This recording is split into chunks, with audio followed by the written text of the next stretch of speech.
Y como cada lunes tenemos el privilegio de tener con nosotros a la doctora en psicología Cristina Balinotti, pues hoy tenemos un tema sumamente importante, doctora, ese tema del cual les hemos estado anunciando, el trauma del apego infantil cuando el amor se confunde con el dolor.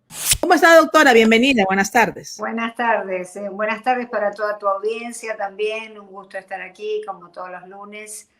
Y sí, bueno, es un tema fundamental, hay que hacer escuelas para que justamente los padres tengan herramientas para una mejor crianza de los hijos. En este caso, el trauma del apego infantil se llama también trastorno traumático del desarrollo, es decir, donde hay un problema, una interrupción del desarrollo sano del niño.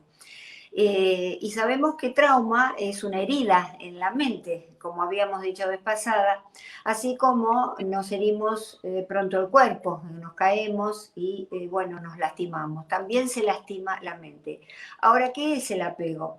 El apego es la tendencia humana a generar relaciones de afecto con personas significativas en la vida de uno. Es un instinto, es una necesidad. Su desarrollador, porque esto del apego tiene cientos de años, sin embargo aquel que lo desarrolló y tipificó, John Bowlby, un gran psiquiatra y psicoanalista, lo denominó de esta manera. A él le pidieron, en los años posteriores a la Segunda Guerra Mundial, que estudiara las consecuencias emocionales, psicológicas de aquellos niños que quedaron huérfanos en la guerra y que estaban institucionalizados. Entonces él comienza a estudiar, da esta definición que les dije del apego y descubre que hay dos tipos de apego, el seguro y el inseguro. ¿Cuál es el seguro? Aquel que da confianza y consuelo. La confianza, cuando tratamos al niño siempre igual, consistentemente, con amor, cuando lo cobijamos, no lo dejamos llorar cuando es pequeño, atendemos todas sus necesidades. Y entonces el niño aprende ese consuelo, por supuesto, cuando tiene una amenaza. Por ejemplo, en el living de casa está nuestro bebé gateando y está explorando el mundo, porque una de las consecuencias positivas del apego sano, seguro, es que el niño se atreve a explorar. Esos niños tranquilos, que nunca hacen nada, es problemático, ¿eh? Hay que estudiar eso, porque los niños tienden, cuando se sienten seguros con sus papás, tienden a salir a explorar. ¿Con quién genera este vínculo de apego? Puede ser con la mamá, puede ser con la mamá y el papá, igual hay una jerarquía, siempre va a haber alguien primero, generalmente es la mamá, o como decimos ahora con el cuidador que hace las veces de mamá. Para que el vínculo sea seguro, sano, y pueda él imitar, digamos, ese vínculo y buscar igual relaciones con los demás, tiene que ser un cuidador consistente, que sea el mismo y que no cambie su manera de ser. Porque entonces ahí estamos en el apego inseguro. ¿Qué es el apego inseguro? Bueno, es todo lo contrario, pero hay tres tipos de apego inseguro. Uno es el evitativo, los padres que rechazan al niño, directamente no tienen ese clic cuando el niño nació, no lo generaron, lo atienden, pero hay un rechazo. El otro es el apego ansioso, el ansioso ambivalente. ¿Esto qué quiere decir? Que un día lo atiende bien, lo quiere mucho, lo mece al bebé, atiende sus necesidades, y al otro día no, lamentablemente no lo hace y lo rechaza. El niño tiene que, ya ahí hay algo que no está bien en el desarrollo de su psicología. Y el más peligroso de todos es el apego desorganizativo. Es decir, cuando hay abuso físico, hay abuso sexual, hay negligencia crónica permanente, el niño es abandonado. Eso es lo peor. Dentro de estos niños de la guerra, por supuesto que estaba este desorganizativo en donde de pronto se quedaron solos, siendo niños. Estamos hablando, por supuesto, entre el nacimiento a los 6 a los 7 años.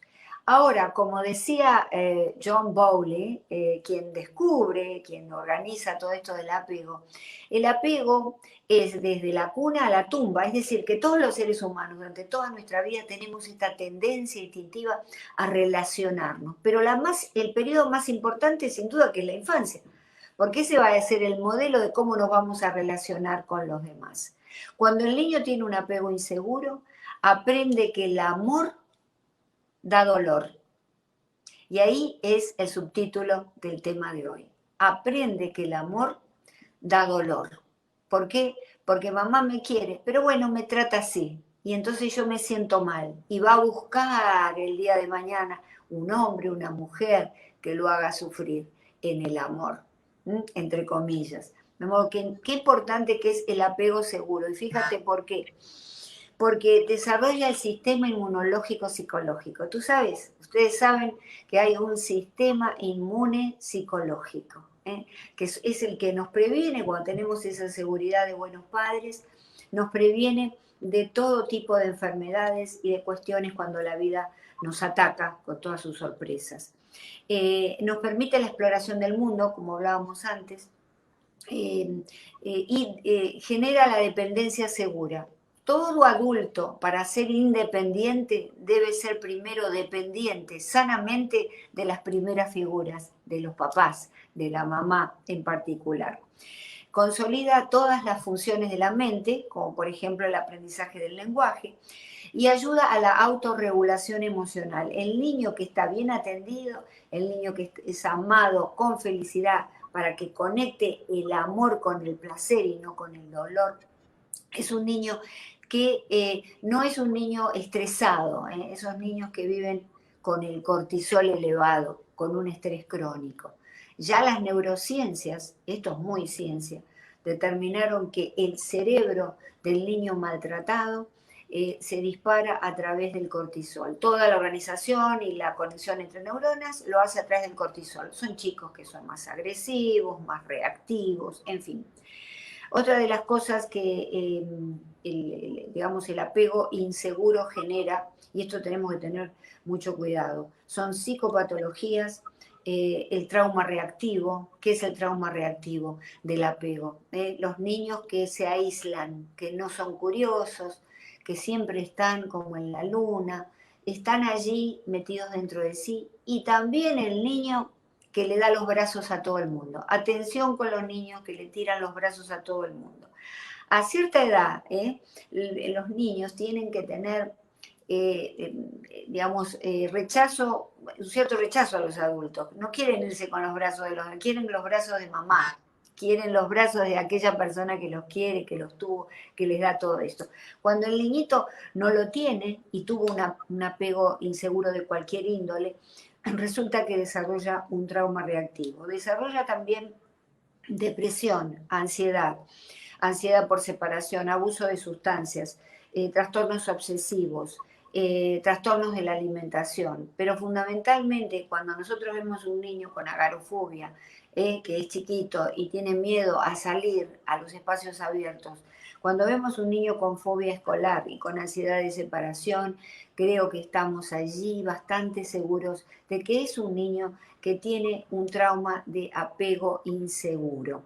Es decir que tenemos que tener muy en cuenta todas estas cosas. A tal punto, hoy están en la palestra, ¿verdad? Que, por ejemplo, se habla de esto en todo lo que es psicología perinatal. ¿Qué quiere decir? La psicología en torno al nacimiento, el niño que todavía no nació. Y también en algunos servicios de neonatología se favorece lo que se llaman las actividades de la madre canguro para los niños nacidos prematuramente. ¿Por qué? Eso sería como una alternativa a la incubadora. Esto lo estudió John Bowlby, lo estudió en muchas culturas, en donde culturas generalmente que nosotros llamamos primitivas, pero que no lo son a nivel de la crianza de los hijos, en la cual las madres hacen el porteo, llevan a su hijo, lo llevan acá, porque recordemos que hay un embarazo extrauterino, y ustedes dirán, ¿qué es eso? Es cuando el niño nace, que terminó el embarazo, los 9 meses, hay 1 año de embarazo extrauterino. Por eso, ojo, ahí es donde no hay que dejarlos llorar, no dejarlos solos, hay que portarlos. Esta es toda una teoría que se llama teoría del porteo. Es decir, lo llevamos con nosotros y entonces el niño siente nuestros ritmos, continúa el latido del corazón, continúa sintiendo nuestros ritmos al caminar. Esto es muy importante. La madre canguro. Es decir que si nosotros no atendemos todo esto, ¿verdad? Y hoy en día hay una corriente muy fuerte que nos habla del cry out o del llanto controlado, dejar que el niño se autoconsuele, todo ese tipo de cosas, dejar que el niño se independice tempranamente. Ojo, atención, el niño para ser independiente en la vida, repetimos, hay que ser dependiente de mamá en primer término. Dependiente de mamá en los tiempos necesarios, ¿verdad? En donde la personalidad se está desarrollando así como una plantita que uno le pone una guía y uno le pone agüita. ¿Por qué? Porque así es la naturaleza humana, que nosotros como hombres, inclusive desde algunas teorías psicológicas también queremos de alguna manera desafiar. Y eso no es bueno, porque entonces vamos a dar hijos que conecten el amor con el dolor. Van a ser infelices, van a buscar gente que los maltrate. Y además tenemos que favorecer, por supuesto, ese apego seguro para que conecten el amor con el placer. Y así su cerebro se va a empezar a disparar cuando son bebecitos, empieza a conectarse las neuronas a través de la serotonina, que es un químico de la tranquilidad. ¿Cuántas cosas que tenemos que saber como padres? Increíble, doctora, la información y todo lo que estamos aprendiendo. Dice la señora Luzma Aguilar. Mi nieto tiene 4 años y a él lo cambiaron de colegio porque lloraba cuando lo dejaban y descubrieron que la cuidaba le había pegado. Ahora él no deja de contar eso, ya que habla más claro, pero no lo olvida. ¿Era la persona que lo cuidaba en el colegio o en la casa? En el colegio. En el colegio. Claro, perfecto, porque ahí esas son traumas que se generan en la mente. Es una herida que tiene allí y que yo sugiero que lo trate con algún profesional de la salud mental para que pueda de alguna manera guiar a los padres de manera sistémica a ver cómo pueden colaborar. Estuvieron bien, lo sacaron del colegio, ya no está expuesto a ese estímulo negativo. Pero de todas maneras eso ocurrió en una mente muy vulnerable, muy temprano en su vida. Entonces hay que ver cuál fue el impacto producido. Doctora, tengo una amiga que tiene una niña, pero ha sufrido mucho maltrato. Tan así que la niña de tan solo 5 años expresa los maltratos que ha sufrido.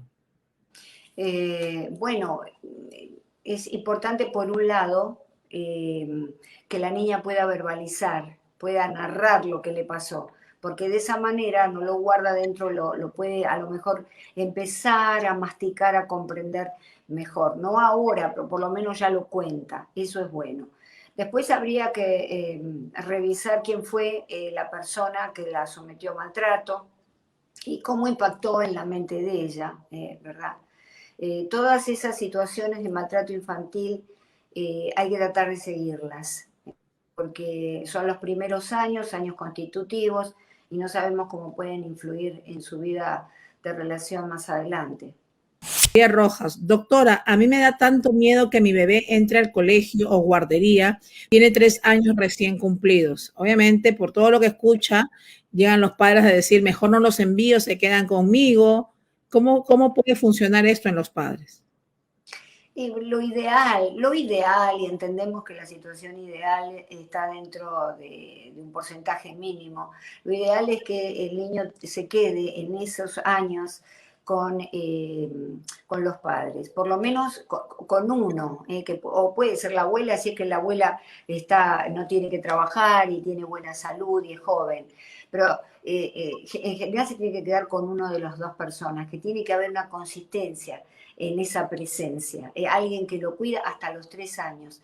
De los 3 años terminan y se cumplen toda una serie de hitos de desarrollo importantes. Después viene de 3 a 6, pero bueno, ya acá el nacimiento a los 3 años es lo más importante. Lo ideal sería que la mamá no trabajara y tuviera. Por eso a veces desde Universidad de la Familia Brasil, que he fundado, hablamos que vamos a pensar el embarazo de nuestros hijos antes de casarnos. ¿Cómo nos vamos a embarazar y cuándo? En general, hacerlo cuando tenemos ese tiempo, o podemos trabajar desde casa, por supuesto, no decimos que no trabajen, pero sí, trabajando un part-time desde la casa o un tiempo completo desde la casa, que pueda estar en contacto con ese niño. Eso es muy importante. Igualmente hay niños que siempre hay algún familiar que los puede cuidar en la casa, a veces son los tíos, y a pesar de que los padres no están nunca, tienen un buen resultado en cuanto a su desarrollo. Pero bueno, no es la mayoría. Los niños que han sufrido maltrato crecen con resentimiento. Sí, si es una pregunta, te contesto sí, crecen con algún tipo de, más allá del resentimiento, crecen con la creencia de que ese maltrato, porque es todo lo que conocen, es la única forma de relación posible con los demás. Entonces van a maltratar a los demás y van a, de alguna manera, buscar que los maltraten también. Es decir, que tiene consecuencias sociales muy importantes el maltrato a los niños. Hubo un gran pensador que dijo, lo que hagamos a los niños harán a la sociedad. Entonces, qué importante tener en cuenta esto. No maltratemos porque entonces vamos a ver niños maltratadores. Lady Cordero, hay muchos niños, doctora, que han sufrido maltrato con las clases virtuales, ya que muchos padres no tienen paciencia para enseñar. Claro, porque generalmente los padres, cuando no tienen, ser padres es toda una profesión que hay que aprender. Si nosotros no sabemos y vamos así a la buena de Dios, perdemos los estribos, perdemos la paciencia. Pero que los padres son malas personas, no, es que no tienen la formación. De la misma manera que si yo no aprendo a manejar, agarro un auto y probablemente me estrelle con el auto o es decir, tenga un accidente. Hay que aprender ciertas cosas. Para tener un hijo, en principio, debemos trabajar mucho la autorregulación de nuestras emociones y la paciencia. Tenemos que tener mucha paciencia, porque los chicos no todos son rápidos, hay chiquitos que nos presentan desafíos, tenemos que estar ahí con mucha paciencia, no darle coscorrones, no golpearle, no decirle, nunca aprendes nada, mirá qué inútil, otra vez lo mismo, y estar en esa, digamos, narrativa todo el tiempo. Puede haber padres que no los maltratan físicamente, que no los empujan, pero los maltratan con las palabras. Doctora, ¿cómo hago? A mí me pasó con mi niña, la llevaba a la guardería y todo bien. De pronto no quería ir, ya lloraba y resulta que le estaban obligando a comer. ¿Cómo puedo ayudarla para que quiera ir otra vez? Porque ya la niña no quiere ir. Claro, bueno, en principio hay que hacer toda una investigación del lugar a donde lo vamos a mandar. Vamos a investigar cómo son las maestras, cuál es la formación. Hablemos con papás que ya tienen hijitos allí. ¿Cuál es la experiencia de ellos? A veces en las websites también hay comentarios de la gente. Es decir, no lo mandemos porque es cerca de casa. Vamos a mandarlo porque es el mejor lugar.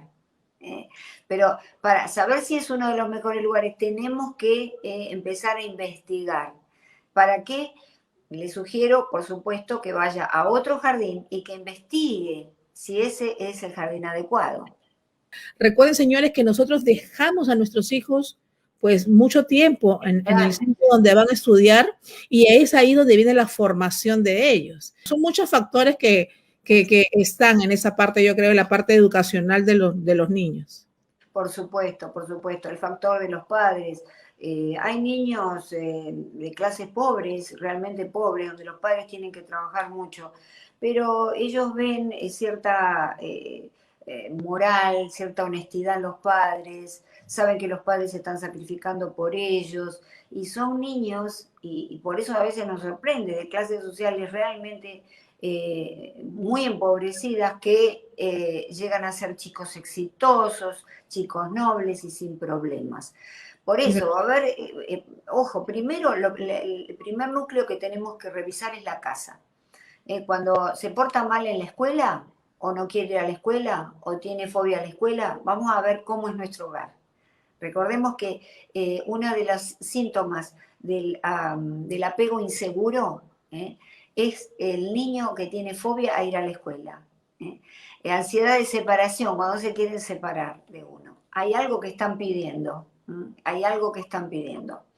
De modo que revisamos primero nuestra familia, a ver cómo está, me reviso yo, qué tal como mamá, soy paciente, no soy paciente, le grito mucho, ¿cómo lo trato? Esas preguntas no las hacemos, tenemos que hacerlas. Y después empezar a investigar, digamos, ya el segundo contexto, que es el colegio. Entonces, buscar muy bien, o el jardín, buscar muy bien y estudiar. Todo es reflexión, hay que usar el pensamiento crítico. Dice doctora, mi niño muchas veces que llamo la atención siempre está empuñando las manitos, me imagino que lo hace así, y a veces quiere retarme, ¿qué puedo hacer? Bueno, depende de la edad que tenga, porque a veces es una imitación sencillamente de lo que la mamá hace. Si la mamá lo está señalando todo el tiempo y que él le hace lo mismo, es una cuestión de imitación.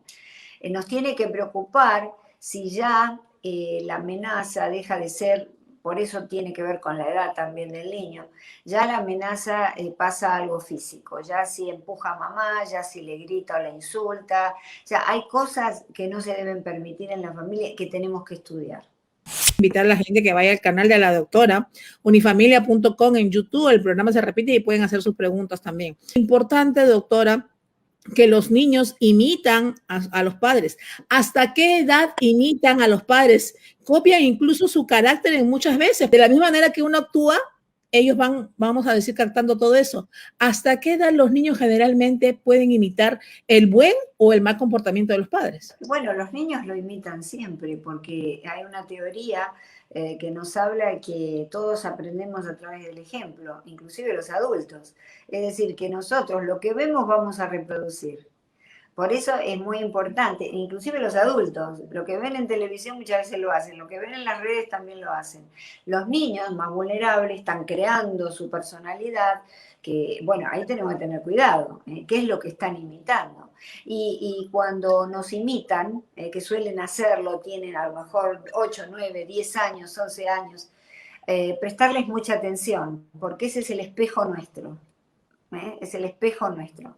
Muchas veces, inclusive las reacciones de los niños, uno les dice, ay, pero yo no entiendo cómo me salió así, mirá cómo me contesta y a lo mejor yo tengo la misma conducta, igual. Lo que pasa es que hay que, por eso, autorreflexión. No hay que echarle la culpa a los chicos. Cuando un chico tiene un problema de conducta, hay que primero revisar el primer contexto, que es la familia, de interrelación con los demás. ¿Cómo se relaciona conmigo, con mi esposo, con la familia? Y después, si todo está bien, si vemos, bueno, vamos a un psicólogo quizás, porque pueda tener algún tipo de trastorno que esté iniciándose, que bueno, podemos atender.